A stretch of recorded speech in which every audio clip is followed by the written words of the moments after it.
So we did a word cupidity, which was the last word that we did in the session. So it was, I told you, greed about something, specifically for money, but cupidity is also for love and other things. So craziness and greed to get something, to possess something is cupidity of that. Whereas I told you is one of the synonyms for that. Avariciousness, whereas covetousness, all of them are synonyms which define greed for something, to have something. There's another word which defines greed. Do you remember any other word which defines greed? Anshul says rapacious, voracious, rapacious, right? One more word is there, which I think we did not discuss in the last session, but it again defines greed. Insatiable more than greed, Rajat. It is basically the quality of not being satisfied. Satiable comes from जो satiable है ना इसका मतलब satisfied होता है, satiate से होता है. So not being satisfied is insatiable.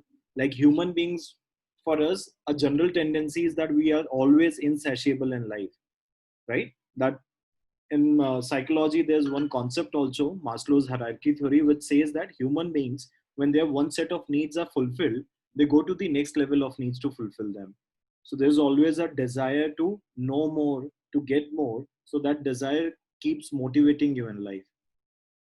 So insatiable for a lot of people can also be motivation, that you're not satisfied with your current achievements in life. You want to do more in terms of money, wealth, knowledge, anything it could be.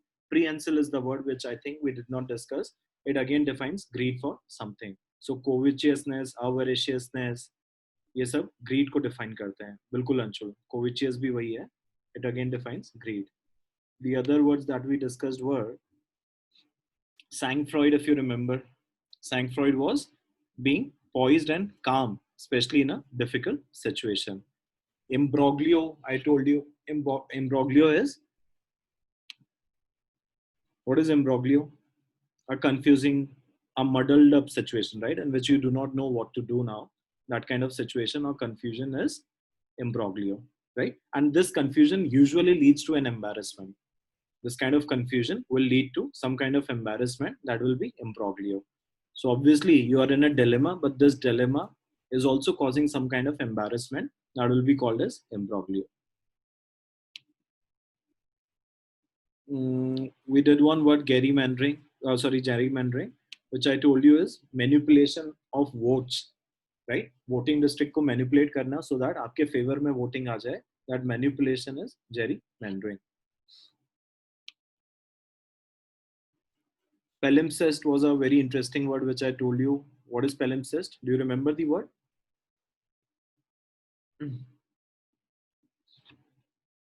How can you use palimpsest in a context? Can anybody write a line using palimpsest?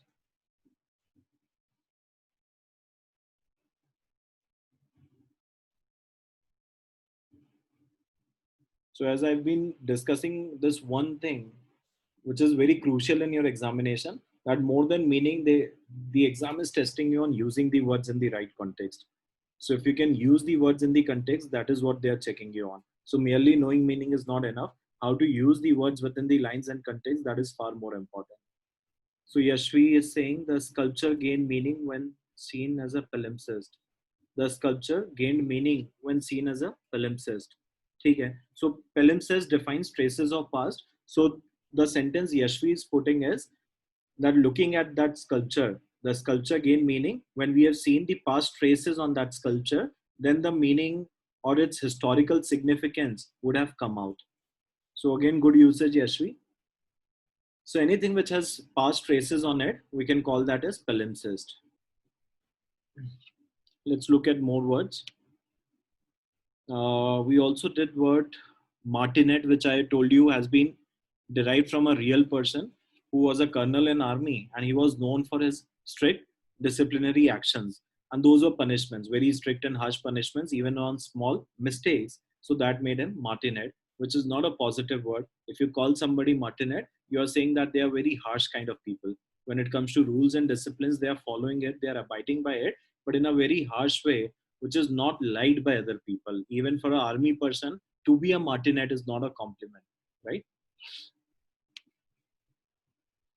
More words we did were with it Pyrrhic, if you remember the word.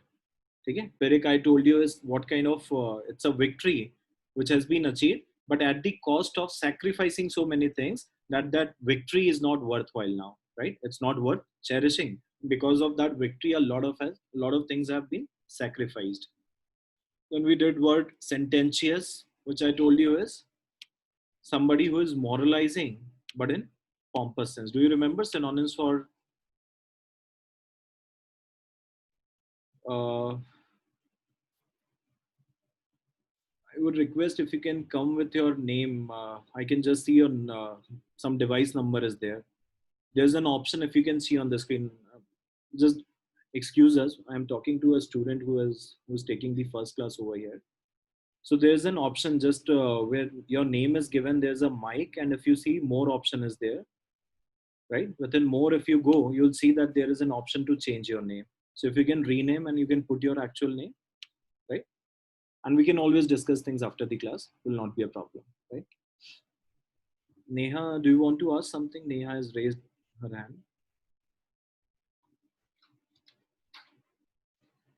So yeah, we were discussing the word sententious, which is कि morally जब आप बड़े ऐसे बनते हैं कि लोगों को लेक्चर दे रहे हैं या morally अपने आप को show off कर रहे हैं that I am better. So do you remember synonyms for this word? Didactic, बहुत अच्छा स्तुति. Hypocrite भी बोल सकते हैं, didactic भी बोल सकते हैं.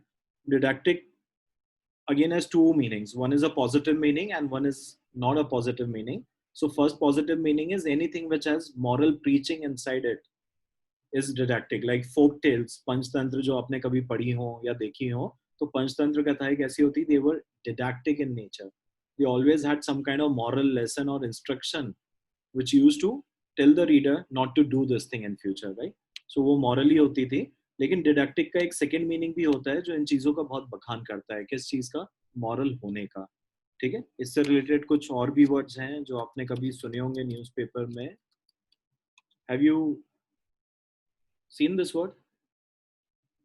ये कभी आपने देखा है सेंटेंस कहीं यूज करते हुए? हाँ, यू सी होमिलेटिक भी बोलते हैं, होलियर देन दो भी बोलते हैं, सैंक्टिमनियस भी बोलते हैं, प्रीची, राइट, जो प्रीचर की तरह बिहेव करे लेकिन खुद उस पर अमल ना करे. बिल्कुल यशवी, प्रीची भी बोलते हैं.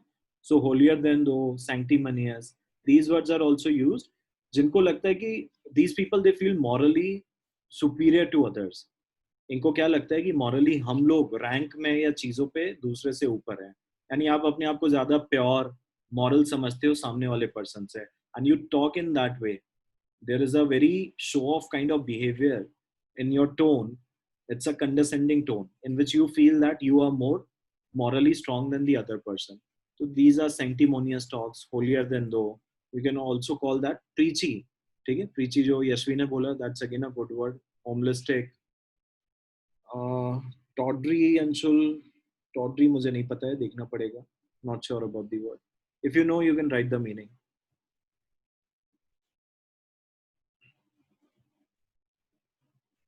शोई, ठीक है. बट वो मॉरल चीजों के लिए ही होता है क्या? क्योंकि अभी अपन जितने वर्ड्स कर रहे थे, सैंक्टिमनियस, होलियर, ये सब they are for moral preaching का शो ऑफ करना. स्मग तो इन जनरल रजत होता है who is full of himself. ठीक है. स्मगनेस अगेन प्राइड, एरोगेंस, उनके लिए यूज होता है. हॉटी बिहेवियर, एरोगेंट, वो वाली कैटेगरी में स्मग चला जाएगा. ठीक है. अभी अपन ये वाले वर्ड्स कर रहे हैं जिसमें आप मॉरली अपने आप को ज्यादा सुपीरियर समझते हैं दूसरे से. Let's come to more words which we did in the last session. Factious we did, which I told you is manipulative, artificial. Okay, hedging we discussed at length. Hedging strategy in the airlines I told you, and hedging in general is to dodge something. किसी चीज से evade हो जाना, बच के निकलना, to hedge a statement. ठीक है, उसका भी यूज हमने देखा था. और एक सेकेंड जो मैंने आपको बताया था कि to mitigate a loss is also hedging that. That is the second usage जो business world में काफी होता है. Then quixotic was the word we discussed. Quixotic, I told you, is something too good to be true, right? And too good to be true in a bad way. It's very impractical. ठीक है. ऐसा बड़ा naive thought होना कि सब खुश रह सकते हैं, सब हैप्पी रह सकते हैं, कि इक्वालिटेरियन सोसाइटी एग्जिस्ट कर सकती है, ये सारे थॉट्स क्या हैं? Basically they are kind of quixotic in nature. ठीक है, ये पॉसिबल ही नहीं है, इतनी आइडियलिस्टिक सोसाइटी पॉसिबल नहीं है. That's why quixotic thoughts are always impractical. और Shivam, I haven't shared my screen yet.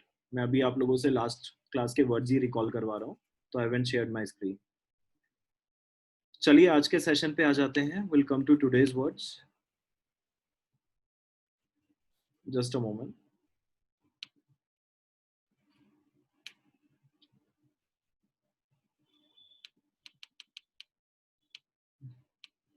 तो आप लोग रिवीजन करते रहिएगा. उसका रीजन जो मैं आपको लास्ट क्लास में भी बता चुका हूँ. If you do not see these words for few days, trust me, everything will be wiped out. You'll not remember them. Always a good practice to see the words whenever you're sitting idle, not doing anything, waiting for somebody. अभी तो आप लोग कहीं जा भी नहीं रहे हैं, बाहर घर पे ही हैं. So just keep on. जब भी आपको टाइम मिले एक नज़र मार के सारे पुराने वर्ड्स देख लीजिए. या आपकी जो ऐप है मैं आपको बता चुका हूँ कि उसको डाउनलोड कर सकते हैं. With an app also you can take all the words जो आप फ्रिक्वेंटली फॉरगेट कर रहे हैं. So even with that idea you can work upon these vocabulary. Next set of words पे आते हैं हम लोग.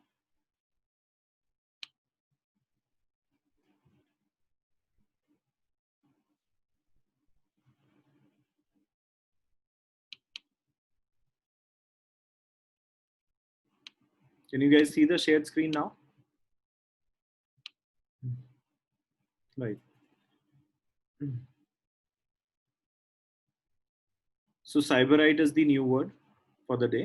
So cyberite ये word पहले भी कई बार आया है जब हम लोगों ने किन चीजों की बात करी है. When somebody is all into sensual pleasures of life, luxury और pleasures के लिए जो life जी रहे हैं वो cyberite हो जाती है. So a person who is living a very luxurious life, having yachts, very expensive watches, most expensive suits and clothing line. So if you have that kind of collection, you are living a life of cyberite. If you happen to follow this guy on Instagram, or maybe you have heard about him, uh, I'm forgetting the name. आप लोगों को पता होगा उसकी life बड़ी cyberite दिखाई जाती है Instagram में. Dan Bilzerian. So Dan Bilzerian, if you see his life is more of a cyberite, right? आप देखोगे तो पूरे time he is actually enjoying his life, taking pleasures of life. तो that luxurious life will make somebody sybarite, which is also known as voluptuary. So voluptuary भी एक word है जो discuss होता है. वॉलपचरी वर्ड एनीबडी जो life में सिर्फ प्लेजर सीख कर रहा है उसको हम वॉलपचरी कहते हैं.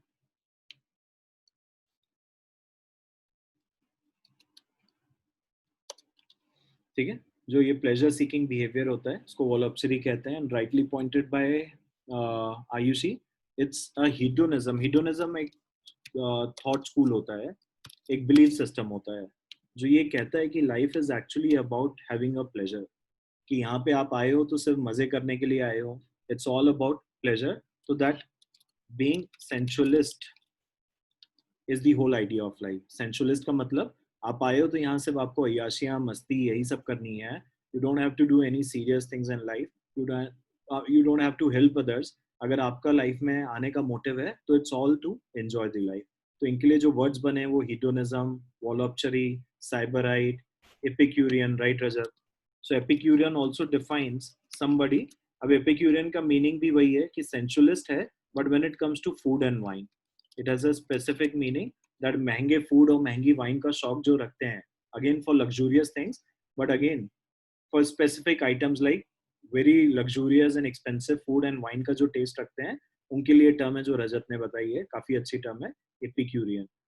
सो एपिक्यूरियन आपको बहुत सारे ब्लॉगर्स के नाम में भी दिखेगा. If you go and you see on Zomato and Instagram, you'll see that a lot of food bloggers they use the term Epicurean in their name.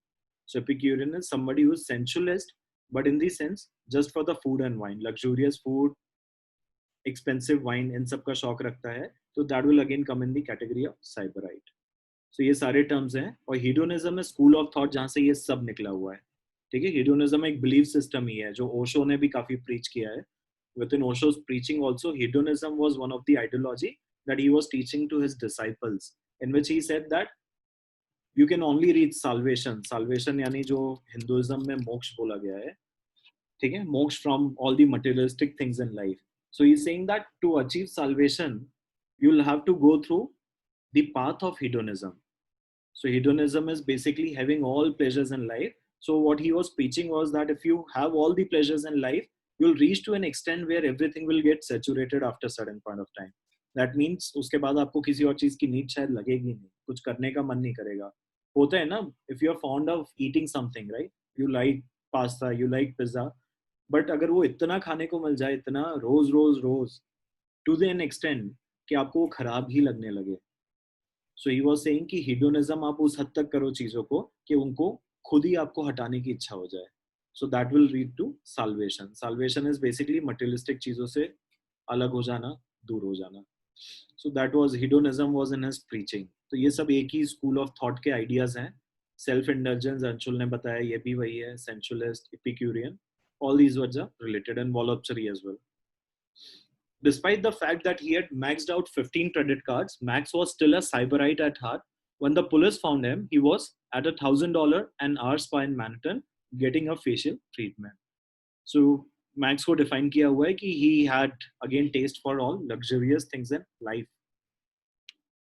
Next term पे हम लोग आ जाते हैं, which is Aravisit. अब ये term last to last session में भी हुई थी मेरे ख्याल से discuss, when we were talking about the people who are social climbers. Social climber यानी sorry, they want to become a social climber. तो उन्होंने wealth तो बहुत ज़्यादा accumulate कर लिए कि recently बहुत पैसा आ गया उनके पास कहीं से. It could be anything. आपकी ज़मीन के रेट बहुत ऊपर चले गए, आपका लॉटरी खुला, आपका एकदम से rags to riches वाली स्टोरी हुई. So that makes you Aravisit. But then the other people, they do not feel you to be part of that social class. जो high class है वो अभी भी आपको एक्सेप्ट नहीं करता है. तो that makes you arriviste. So यही इसका मीनिंग भी दिया है. A person who has recently reached a position of power, a social climber. Right Hiba parvenu, Princy Devika. Parvenu was the word we did, जिसका ये सिनोनिम था arriviste. So parvenu is again that person जिसके पास वेल्थ तो बहुत आ गया है, बट उसको सोशल क्लास में अभी भी एक्सेप्टेंस नहीं मिला है उस वेल्थ के कारण. ठीक है, तो जो हम वर्ड कई बार हिंदी में भी बोल देते हैं कि they have got money but they don't have class, कि पैसा है पर उनके पास क्लास अभी तक नहीं आ पाया है. तो that is very similar to parvenu. So इसका एक फ्रेंच वर्ड भी है, नोवरिश. ठीक है, अपस्टार्ट भी बोलते हैं इसको. The city centre was affluated with Arabicids who each tried to outdo one another with their ostentatious sports car and check evening class. For the people who have heard this word for the first time, ostentatious, what do you make out of it from the context? Sports car को अगर ostentatious बोल रहे हैं, तो what could be this word from the context? Show off Ishika. ठीक है, show off, बिल्कुल. तो ऐसी कार जिनको शो कर सको, जिनको फ्लैश कर सको आप to the people, right? That will be ostentatious sports car. So anything is ostentatious, it's not modest, right? उसमें ये क्वालिटी कभी नहीं हो सकती है. मॉडेस्ट का तो आपको पता होगा ना कि it's down to earth. Something being modest is down to earth. But ये क्या है, ऑस्टेंटेशियस जस्ट अपोजिट है. If something is ostentatious in nature, it always have some show off thing. Pompous होती है ये. नेक्स्ट टर्म पे हम लोग आ जाते हैं. फैंसी होती है अपनी, बिल्कुल. डिसअब्यूज. डिसअब्यूज इज बेसिकली, ये आपने ये टर्म बहुत सुनी होगी जो मैं अभी टाइप कर रहा हूँ स्क्रीन पे. Just a moment.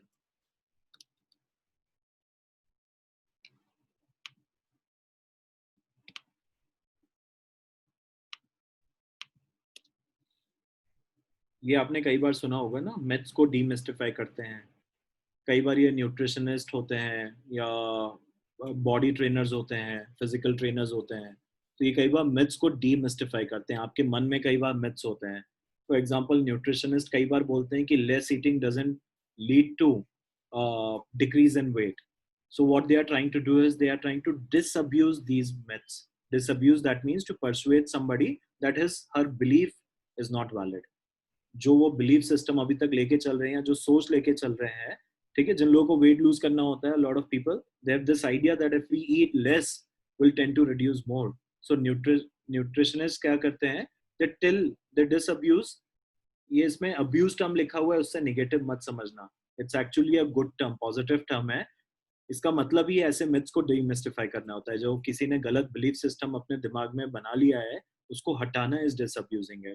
बिल्कुल स्तुति, मिथ बस्टेड भी बोल सकते हो आप. तो इस तरह के मिथ्स या बिलीफ सिस्टम को आप बस्ट कर रहे हो, या हटा रहे हो, that is disabusing it. So as a child I was quickly disabused of the notion. ठीक है, और हमेशा ये disabuse और notion कई बार आपको दिखेगा वर्ड कॉम्बिनेशन. ठीक है, notion का मतलब भी क्या होता है, एक बिलीव जो शायद सच ना हो. It's based on a theory, not practical. A notion is something which is an idea, but it's not practical right now. It has not happened, so it is known as imaginary right now. Anything which is notional has imaginary sense, it's not real. ठीक है, इसलिए ये words का combination आपको कई बार मिलेगा कि डिसअब्यूज आप नोशंस को ही करते हो, क्योंकि नोशंस क्या होते हैं, मिथ्स की तरह होते हैं. मिथ्स भी क्या है, जो एग्जिस्ट नहीं करते हैं लेकिन आपके मन में है, तो ऐसी बिलीफ सिस्टम को डिसअब्यूज किया जाता है. So let's see what the usage says here. Spurious share are doubtful details, right? Spurious, skeptical, वो सब आपकी doubtful हो जाती हैं डिटेल्स जिन पे डाउट अराइज होता है. As a child, I was quickly disabused of the notion that Santa Claus was a rotten benefactor of infinite largesse. One night, I saw my mother diligently wrapping presents and storing them under a Christmas tree. So the kid, when he saw his mother doing all that, which he was imagining that Santa Claus is giving him all these gifts. He is that magnanimous benefactor or largest person who is bringing all these gifts to him every Christmas. So this notion was busted, was disabused when he saw his mother packing all those gifts, right? So anything जो आपके notion या मन में imaginary चल रहा है, उसको disabuse किया जाता है, ऐसे कोई belief system को. So इसमें जो इसका tone है abuse, उससे कभी confuse मत हो जाना. Abuse word आपको पता ही है, it's a negative word. But disabuse is not related to that. ठीक है, disabuse is basically किसी को बताना कि उसका thought या idea जो है वो wrong है या गलत, it's not valid. Let's come to the next term, which is malt. अब malt के multiple meanings हैं. एक मीनिंग जो यहाँ दिया हुआ है जो कि काफी नेगेटिव है, और एक मीनिंग है कि इन जनरल आपको कोई फाइन लग जाता है, अ पेनल्टी और fine, that is also known as mulct, a monetary penalty. ठीक है, you broke some traffic rules and you have been fined for that, that is also mulct, which is kind of positive meaning. Positive यानी कि punishment तो है but उसमें कुछ गलत नहीं हो रहा है, राइट? यहाँ पे जो आप मीनिंग देख रहे हैं मल्ट का, वो इसका वर्ब यूसेज है, जिसमें to mulct somebody is basically किसी को डिसीट करके उससे पैसा ले लेना या चीट कर देना उसको. डिफ्रॉड, स्विंडल. ठीक है, स्विंडल बड़ा फेमस टर्म है जो इन चीजों के लिए यूज होता है. Charlatan Aayushi is the person who does that, right? So charlatan is more of a pretender. वो शायद किसी का पैसा ना ले बट वो लोगों को अपनी इमेज के लिए जरूर बेवकूफ बना सकता है.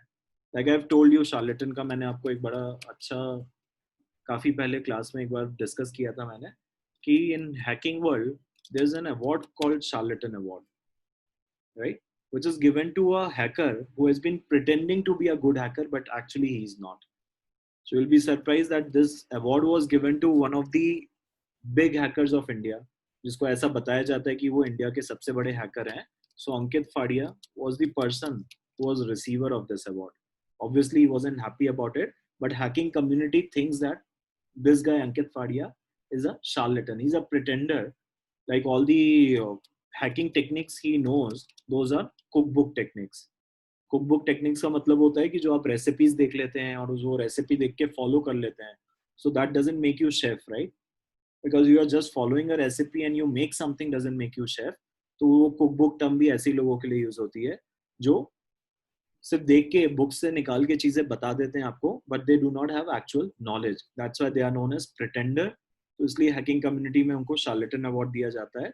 And this guy, you will be surprised, was one of the receivers, one of the person who got this award for being charlatan. तो शार्लेटन इन जनरल प्रिटेंडर है. वो हो सकता है किसी से पैसा नहीं ले रहा हो, राइट? किसी को चीट नहीं कर रहा है, पर वो अपने आप को वो दिखा रहा है जो वो नहीं है. तो he is more of a pretender. So he is basically faking it. जो बोलते हैं ना faking.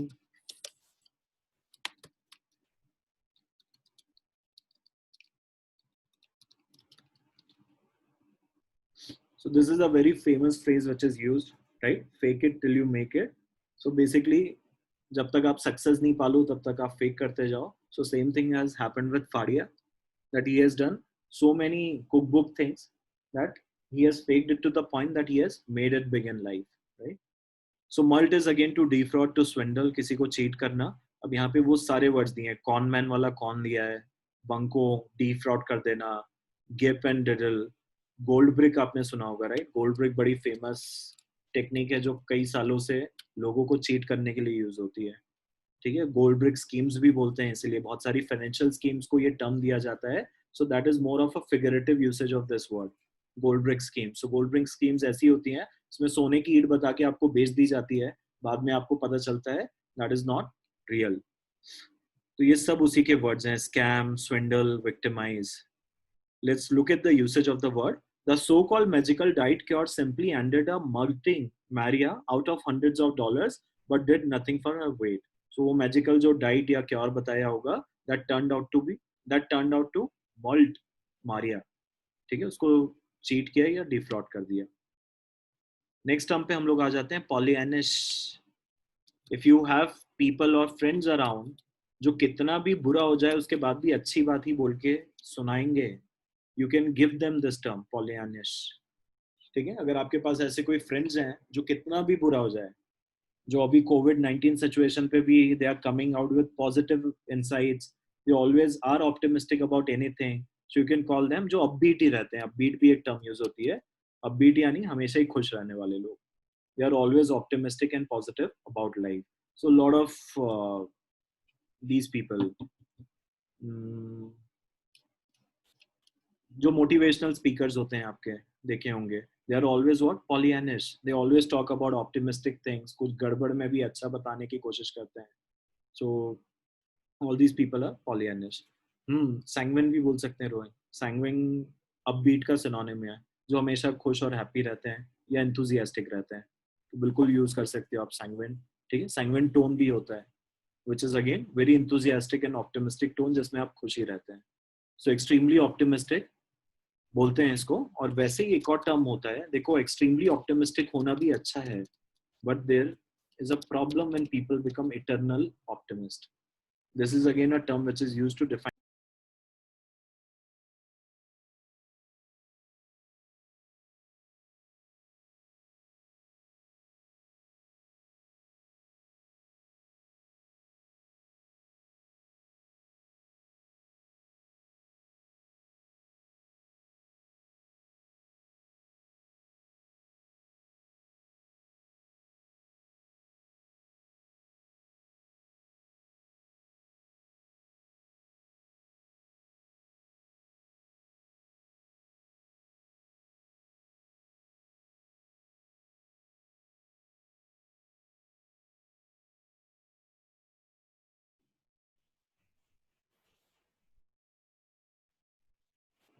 Hello, can you guys hear me now?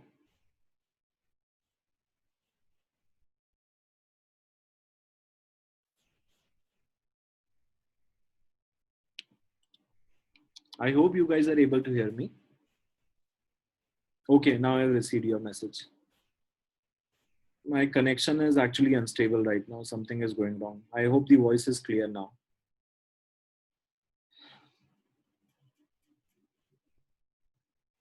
So this word is Pollyannish, which is about optimistic. So I told you that being optimist is good, but when you become eternal optimist, that is something which is not considered. Yes, Ayushi, cultish bhi bolte hain. बिल्कुल बोल सकते हो आप. So eternal optimist again defines people who are always optimistic about things. But then if you become eternal optimist, eternal का क्या मतलब होता है? Never ending, right? To the eternity. If you are doing something to the eternity, तो ये never ending हो जाती है, राइट? ये कभी खत्म नहीं होगी। तो ऐसा ऑप्टिमिज्म भी आपको खराब कर सकता है चीजें। If you become eternal optimist, so you will B far from being a realistic person. So even when situation or things are logically not working, beyond that also if you keep pushing yourself, so that makes you eternal optimist कि logically अब चीजें possible नहीं है, उसके बाद भी आप optimist करते जाएं, so that makes you eternal optimist. So वो impractical कहलाता है. Pollyannish is a good word which is extremely optimistic. So cheerful, upbeat, these are synonyms for that. Even in the midst of lousy sales quarter, ये mist and amidst, these are two terms which are always used जब आपको ये कहीं पे भी between या among जैसे words use करने हैं. तो वहां पे आप यूज कर सकते हैं. So even in between of lazy lousy sales quarter की जगह I can always use even in the midst of lousy sales quarter. तो जहां पे भी बीच की कोई बात बतानी है कि इस बीच क्या हुआ है, तो you can always use mist और अ mist. So even in the midst of lousy sales quarter, Debbie remained Pollyannish, never losing her shrill voice and wide smile even when prospective customers hung up on her. Next पे जाते हैं blinkered, जो कि बड़ा easy term है to remember. Imagine yourself blinking eye more often.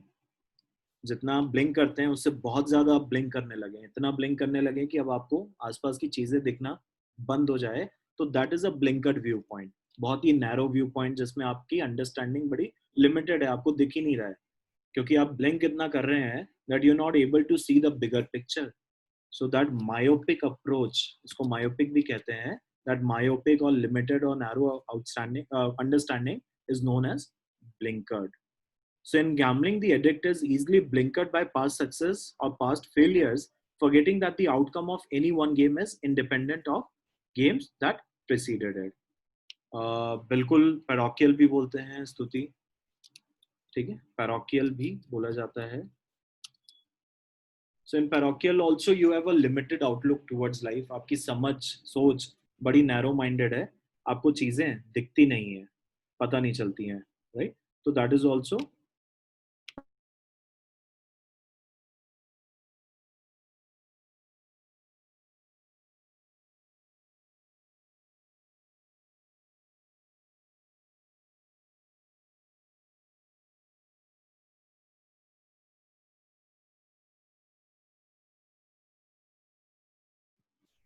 Hello,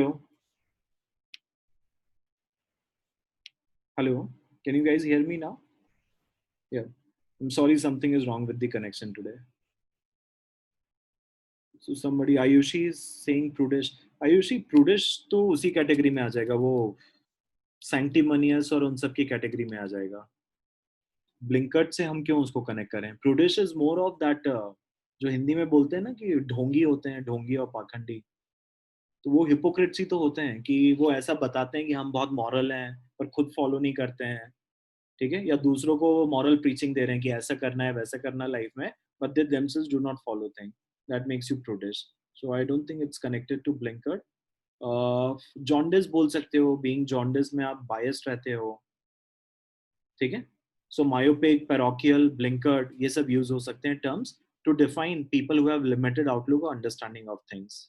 Let's move to our next word, which is impecunious, which talks about lacking money or being poor. If you remember, we did a word called penurious, right? So penurious again was somebody जिसके पास पैसा या money नहीं है. उसको हम और भी terms use करते हैं जैसे destitute, right? This term is again used for poor. So lacking money and poor, that can be called as impecunious, penurious, destitute. और कोई वर्ड याद आ रहा हो आप सजेस्ट कर सकते हैं यहाँ पर. पेनीलेस बोल सकते हैं देविका, बिल्कुल बोल सकते हैं. सो हार्ड अप भी बोलते हैं इसको, इंडिजेंस, इंडिजेंट, हाँ, इंडिजेंट भी यूज होता है, बिल्कुल सही Ayushi. So indigent is also somebody जिसके पास नहीं है पैसा. So indigent, destitute, penurious, impecunious, these are very close synonyms. Hard up भी बोलते हैं, इन स्ट्रेटेंड सर्कमस्टांसेस भी बोलते हैं, क्योंकि स्ट्रेटेंड सर्कमस्टांसेस कैसे होते हैं, बहुत हार्श और डिफिकल्ट सर्कमस्टांसेस होते हैं. तो इसको हम स्ट्रेटेंड सर्कमस्टांसेस, जहाँ लिमिटेड मनी रहे. पेन्यूरियस, पेनीलेस, पिंच्ड, ये सारे टर्म्स यूज हो सकते हैं. इम्पोवरिश्ड भी बोल सकते हैं रजत, बिल्कुल बोल सकते हैं.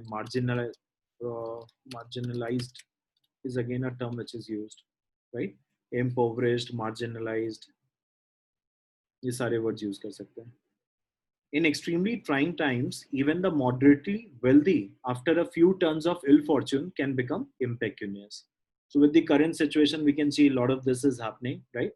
That even the bigger, lot of big companies, आपको पता होगा जैसे Gold's Gym, which is a big franchisee chain for the fitness center, they filed for delinquency right now. They are delinquent right now, and they filed for bankruptcy. So, a lot of big players right now, they are on the verge of becoming impecunious, right? Money, poor, resources नहीं है उन लोगों के पास. Insolvent भी बोल सकते हैं, चलो बिल्कुल। ठीक है, इंसॉल्वेंट इज बेसिकली सॉल्वेंसी होना होता है जब आपके पास लिक्विडिटी होती है। इंसॉल्वेंट यानी अब कुछ भी नहीं है आपके पास, you become insolvent. Next word पे आ जाते हैं, propitiate. So propitiate is a synonym for appease, pacify, mollify. वो सारे जितने वर्ड्स हमने किए थे किसी सिचुएशन को अच्छा करने वाले, right? Do you remember all those words? कोई सिचुएशन खराब है उसको अच्छा करने वाले, राइट? ऋषिका अले बोलते हैं, allay the fears of people. The government with new scheme is trying to allay the fears of taxpayers. So it's trying to bring their fear down, which is making situation better. Mitigate, mollify, right? Pacify, assuage, placate, बिल्कुल सही। ठीक है, तो ये सारे words का मतलब क्या होता है? किसी बुरी सिचुएशन को आप अच्छा करने की कोशिश कर रहे हैं। तो प्रोपिशिएट भी उसका सिनोनिम है, बट प्रोपिशिएट का बड़ा स्पेसिफिक मीनिंग है कि कोई आपसे रूठ गया, आप उसको मना रहे हो, जैसे कि प्लकेट होता है। एंड प्रोपिशिएट स्पेशली गॉड के लिए बड़ा यूज होता है। आपने हर साल सुना होगा कि इंडिया में तो बहुत होता है ये चीज, कि जब मॉनसून टाइम पे अराइव नहीं होता है तो lot of people in rural area, small village, they try to marry frogs. एक ये ऐसी चलती है प्रथा, that if you do that you will propitiate the god, so you will appease the god. लोगों को ये लगता है गांव में या रूरल एरियाज में कि because God is angry on us, that's why the rains and monsoons are not coming. So they try to propitiate by this deed, by those rituals they are trying to propitiate God. वो उनको मनाने की कोशिश कर रहा है। ठीक है, तो रिकंसिलेट, कंसिलेट, ये सारे वर्ड्स आ सकते हैं, पर इनका एक स्पेसिफिक मीनिंग है, वो आप ध्यान रखिएगा। जैसे प्रोपिशिएट का गॉड पे ज्यादा है। नेक्स्ट इसका यूसेज देख लेते हैं। The two sons plying their angry father with cheesy neckties for Christmas were hardly able to propitiate him. The father already had a drawer full of ones he had never won before or even plan to. So two kids, they are trying to propitiate their father. ठीक है, वो चीजी नेकटाइज ला ला के for Christmas दे रहे हैं, and they are trying to propitiate. Maybe he's angry on them for something and they are trying to propitiate him, but he's not ready to get appeased. So there is a term for that. The people जिनको मना नहीं सकते आप। Now his father, their father, sorry, जो दो बच्चे उनका father क्या हो गया है? He has got to the point where we can call him implacable, because he is hardly, they can hardly propitiate him. So we can call them, we can call his father, their father, implacable. ठीक है, उनको आप मना नहीं पा रहे हो। Next term पे आ जाते हैं, शेडन फ्रॉइडे। सो शेडन फ्रॉइडे इज अ जर्मन टर्म, बड़ा इंटरेस्टिंग टर्म है। आपने ये टर्म सुने होंगे बहुत सारे।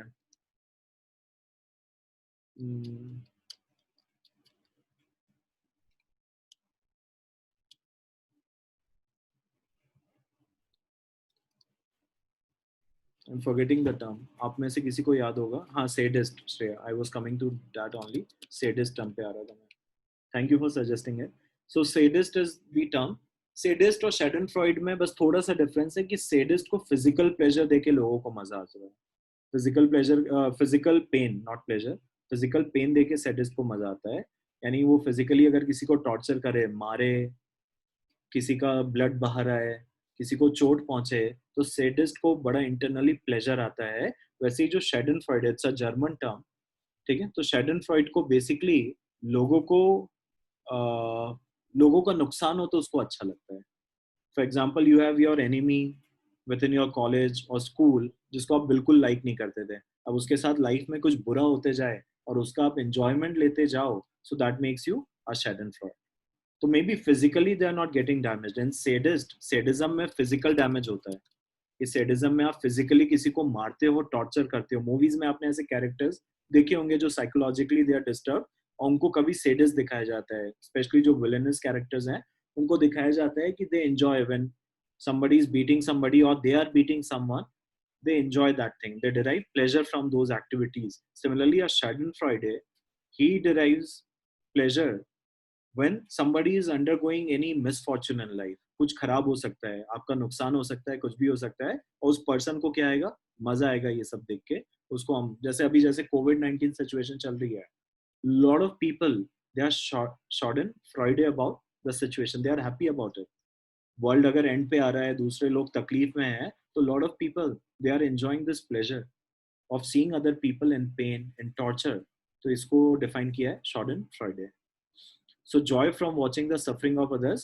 From his warm apartment window, Stanley revealed in Schadenfreude as he laughed at the figures below huddled together in the Arctic chill. So he's seeing other people suffering in Arctic chill. वो Arctic chill चल रही है and people are huddled together. They might be shivering in that chill, and seeing that he is actually deriving pleasure. That makes him what? A Schadenfreude. But if he goes downstairs and starts beating them and derives pleasure, that will be more of sadist. And then there's another term for the people who derive pleasure by torturing themselves. Like sadist, there are people, masochist. So masochist people, they actually get pleasure by torturing themselves. Sadist को दूसरों को देखे मजा आ रहा है. आपने वो characters भी देखे होंगे मूवीज में जो खुद को मार रहे हैं and they are laughing at that. They derive smile, pleasure out of it. That is masochist. आगे बढ़ जाते हैं हम लोग. The next term is Protean, which comes from, I think Greek god was there, Proteus. उससे बना हुआ term है. So Proteus had a quality. Whenever he couldn't answer a question, he used to change his shapes. वो अपना रूप बदल लेते थे. जो प्रोटियस गॉड है उनकी क्वालिटी होती थी कि जब भी उनसे कोई टफ क्वेश्चन आता था जिसका वो आंसर नहीं कर सकते थे, तो he used to change his shape. तो प्रोटियस से ही बना वर्ड प्रोटियन है, जिसका मतलब तो वहीं से निकला हुआ है, व्हिच इज जो अपने शेप को बहुत जल्दी चेंज कर लेता है. ठीक है, प्रोटियन का बहुत बड़ा मीनिंग उसी शेप से बना हुआ है कि somebody who is able to change his shape frequently. तो इसी के लिए हम क्या टर्म्स भी यूज करते हैं कि he is very versatile. आप उसको किसी भी रोल में ढाल सकते हैं, राइट. तो एक्टर्स के लिए ये टर्म बड़ा यूज होता है, आर्टिस्ट एंड एक्टर्स के लिए प्रोटियन टर्म बड़ा यूज होता है, which defines somebody. It's a positive term. ठीक है, इसको नेगेटिव मत लेना. It's kind of compliment to define somebody who can take up any role. Camouflage में आप किसी से बचने का काम करते हो, वर्सेटाइल नहीं होते हो. If you're camouflaging something, again your device name is coming. I would appreciate if you guys can use your real name when you're logging in for your Zoom chat. And there's always option on your screen also. If you can see on the, I think that's on the left side of your screen. आप देखना left side of your screen या right side of your screen पे आपको दिख जाएगा. There's an option just besides your name जहाँ पे आप रीनेम कर सकते हैं खुद को. तो डिवाइस नेम हटा के आप रीनेम करके put your actual name. That gives me convenience to talk to you with your name. ठीक है, तो camouflaging, somebody is suggesting, privately sending the message to me. So camouflaging is more of कि आप अपने आप को किसी कलर में ढाल लेते हो and that color is actually in sync with the things that make you camouflage. जैसे आर्मी की आपने ड्रेस देखी होगी, राइट. वो आर्मी की ड्रेस बड़ी ग्रीन होती है और फूल तो नहीं होते हैं, पर उसमें डार्क ग्रीन लीव्स होती हैं. That helps them camouflage.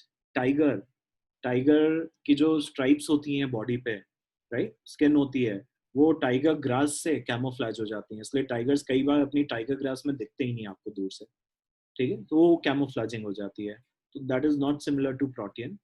Diverse बोल सकते हैं Stuti, versatile diverse. It's a compliment. आप शेप से ध्यान रखना, जिसको कोई भी शेप में आप ढालते जा रहे हो, और somebody who can quickly change his role and shape can be called as protean, a versatile person. Let's look at the usage of the word.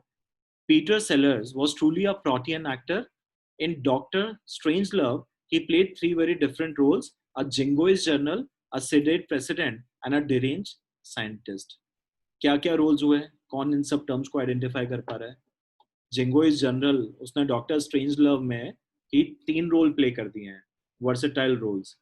अब ये तीनों जो टर्म्स हैं इनको कौन डिफाइन करेगा?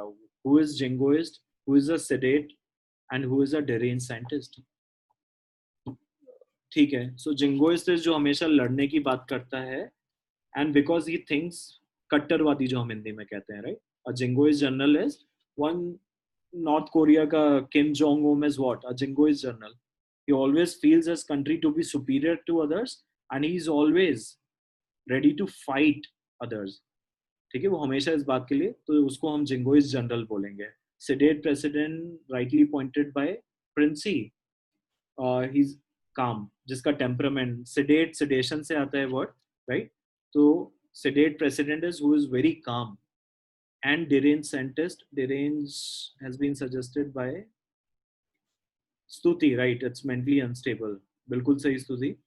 Deranged is mad, बिल्कुल. A deranged scientist is जो एकदम पागलपन की हद पे चल रहा है, उसको हम deranged बोलेंगे. तो उसने ये तीन बड़े ही अलग टाइप के रोल, एक में आपको jingoist बनना है, एक में बड़ा calm person बनना है, और एक में deranged, पागल बनना है आपको. That पागलपन वाला scientist. So all these words, they are all these kind of roles he was able to play, so we can call him as a protean actor. Next हम पे आ जाते हैं benighted, which is living in state of ignorance, right? इसके लिए एक और अच्छा टर्म है oblivious. Yashvi also suggested that. So Yashvi, it is a very appropriate term for benighted, being oblivious to the things. Oblivious में भी आपको आसपास क्या हो रहा है उससे कुछ पता ही नहीं है. You are living in state of ignorance. ठीक है? State of forgetfulness भी बोलते हैं. So if you are living in obliviousness, you do not know what is going around you. Same as benighted, fallen into state of ignorance. Far from being a period of utter benightedness, the medieval ages produced some great works of theological speculation. So ऐसा समझा जाता है कि जो medieval ages थी वो period of benighted रहा होगा. Benighted यानी उस टाइम सब ignorance रही होगी, किसी को कुछ पता नहीं होगा. But if you closely see that work, then some works of theological speculation. So theos is for God, right? तो theological speculation क्या हुआ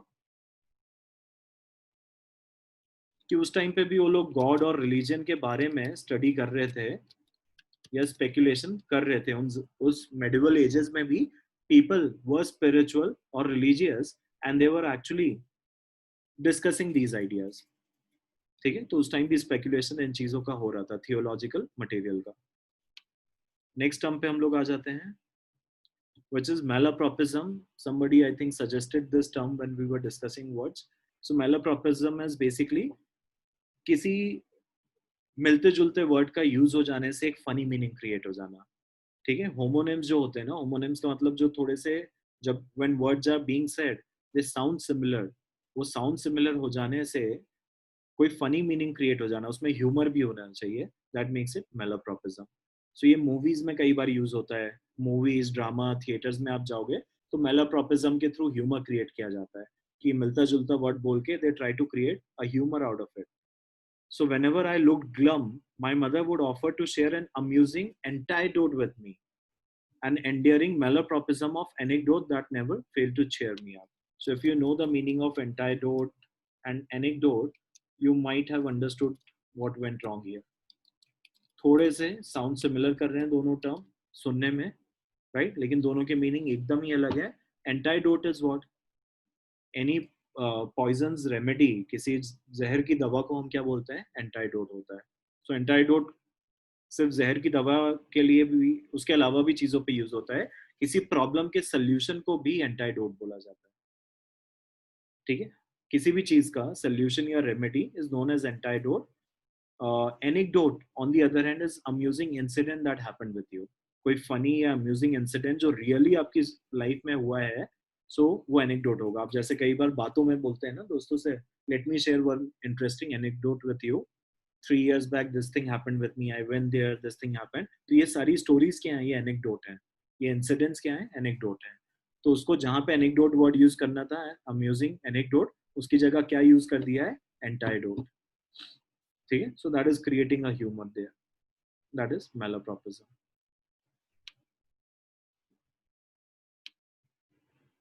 नेक्स्ट टर्म पे आ जाते हैं, विट्यूपरेट. ये टर्म भी कई बार पढ़ा हमने. सो विट्यूपरेशन इज बेसिकली किसी को हार्शली क्रिटिसाइज कर रहे हो, बेरेट कर रहे हो. Do you remember the other word जो क्रिटिसिज्म के लिए हमने किए हुए? चेस्टाइज, बिल्कुल सही स्तुति. कंप्लेन के लिए जो ज्यादा अप्रोप्रिएट वर्ड जो कंप्लेन वाले words, criticise harshly, castigate, reprobate. बिल्कुल यशवी, कास्टिगेट बोल सकते हैं. Ayushi, Anshul, reprobate, chide, reprimand, excoriate, lambast, tirade. Right? Tirade, rail, these are close words क्योंकि इसमें भी स्ट्रॉन्ग एक वर्बल अटैक या कंप्लेन छुपी हुई है. तो विट्यूपरेट में भी वही है कि to criticise somebody harshly. Jason had dealt with disciplinarians before, but nothing prepared him for first week of boot camp, as drill sergeants vituperated him for petty oversights such as forgetting to double knot the laces on his boots. So even for a small mistake, they were drill sergeants उसको क्या कर रहे थे, बहुत ज्यादा torture कर रहे थे. विलीफाई, पारोल सिंह विलीफाई क्यों नहीं बोल सकते हैं, विलीफाई क्यों बोले आप ये पूछ रहे हो ना. देखो विलीफाई दो तरीके से यूज होता है, एक तो किसी के बारे में गलत सलत बातें बोलना to damage their image, right. एक तो विलीफाइंग वो भी होता है, एक विलीफाई ये भी होता है, क्रिटिसाइज करने वाला भी होता है, किसी को चिल्लाना, दोनों मीनिंग होते हैं पारोलोस के. ठीक है, हाँ ये जरूर है कि more popular meaning of विलीफाई is किसी की इमेज को खराब करने के लिए गलत बातें बोलना, that is vilifying it. Next term पे हम आ जाते हैं, which is phantasmagorical, which has come from word phantom. ठीक है, तो phantom is something that is not real. ठीक है, it doesn't exist, वो imaginary है, दिमाग में आपके. ghost बोला जाता है इसलिए. ghost भी क्या होता है, phantom is basically a ghost. तो ghost is something जो real नहीं है लेकिन आपके दिमाग में है और images में आ चुकी है. तो phantasmagorical is anything which is unreal, imaginary है जो. ठीक है, आपके दिमाग की उपज है, it's unreal, it's illusion, that is phantasmagorical. आपने वो बचपन में कैलाइडोस्कोप देखा होगा, तो कैलाइडोस्कोप के अंदर जो सब दिखता है वो ऐसे रियलिटी में नहीं होते वर्ल्ड में, right. So it's all together a different imaginary and it's a interesting thing to look at. Phantasmagorical अगर किसी को आप डिफाइन करते हो तो बड़ा अनरियल एक्सपीरियंस बता रहे हो लेकिन बड़ा अच्छा भी है वो. ठीक है, हेलुसिनेशंस बुरे होते हैं शिवम. ठीक है, if you hallucinate you can call phantasmagorical का synonym as hallucinating, but then hallucinations are bad. Hallucinations में आदमी डरने लगता है. If you hallucinate, you're imagining things and that will be a fear. Phantasmagorical is a good imagination जिसमें you'll become happy seeing things और वो unreal ही होता है. ठीक है, इसलिए देखो surrealistic लिखा हुआ वहाँ पे. तो surreal is also something that is again out of this world, लग ही नहीं रहा इस दुनिया की है और वो अच्छी होती है.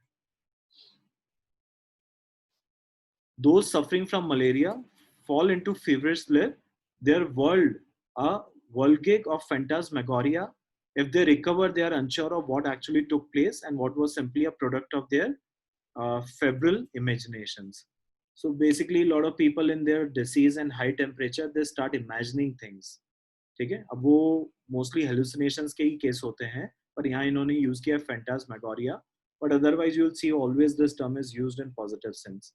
फैंटास्मैगोरिकल में आप ऐसी ही चीजें बताओगे जो बड़ी अच्छी दिख रही हैं.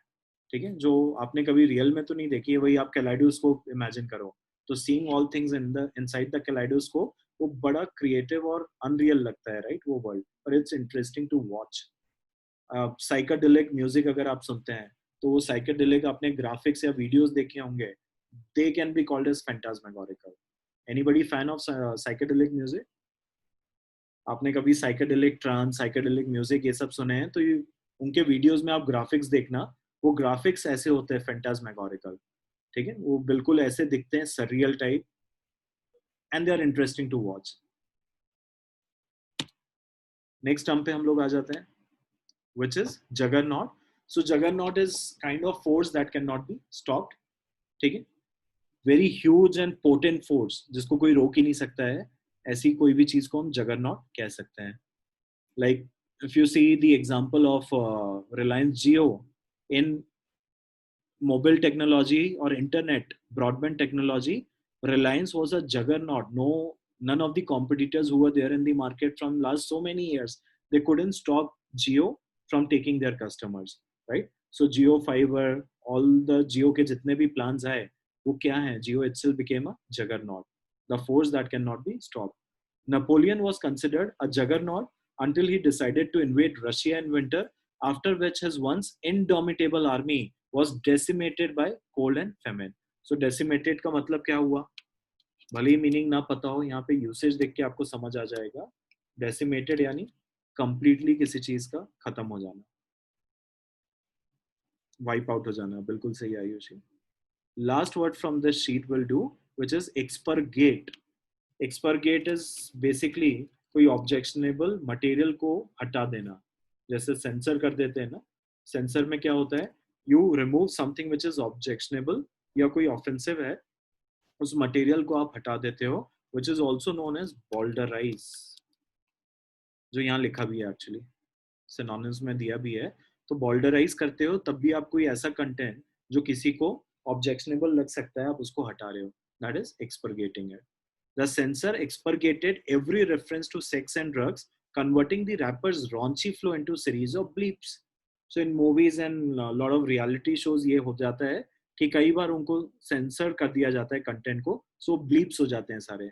सिर्फ आपको ब्लीप सुनाई देती है अब्यूज की जगह, क्योंकि दैट हैज बीन एक्सपर्गेटेड, उसको हटा दिया गया. ठीक है. This brings us to the end of our advance level 2. Amendment is more of correction. Shivam, truncate बोल सकते हैं प्रिंसी, क्योंकि ट्रंकेट का मतलब भी किसी को काट देना होता है, टू शॉर्टन इट होता है, तो ट्रंकेट बोल सकते हैं आप. बोल्डराइज श्रेया यहाँ दिया ही है already, this word is given. ठीक है. अमेंडमेंट नहीं होगा शिवम, क्योंकि amendment is more of correction. किसी चीज को अमेंड करना है यानी उस पर करेक्शन कर देना. हाँ देविका, सेंश्योर करना किसी पे ऑब्जेक्शन करना भी होता है, इसलिए वो सेम है. To censure something is to raise an objection on something. Curtail बोल सकते हो आयुषी, बिल्कुल बोल सकते हो. ठीक है.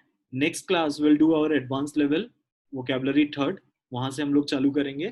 तब तक आप लोग 1 और 2 पे पूरा प्रैक्टिस करिए. कमिंग वीक में मैं आपका एक वोकैबुलरी टेस्ट लेने वाला हूँ, जिसमें आपके एडवांस लेवल 1, एडवांस लेवल 2 और 3 तीनों पे आपका टेस्ट होने वाला है.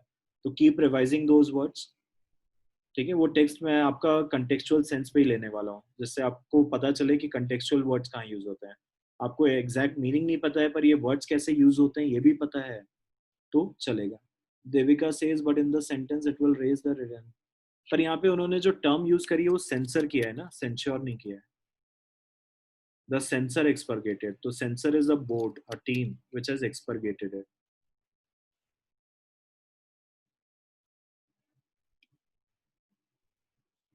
ठीक है. चलिए मिलते हैं नेक्स्ट सेशन में, which will be day after tomorrow. तब तक आप लोग ये सारे वर्ड्स रिवाइज करिए. नेक्स्ट सेशन में I will try to complete your advance level 3rd vocabulary and then will move forward.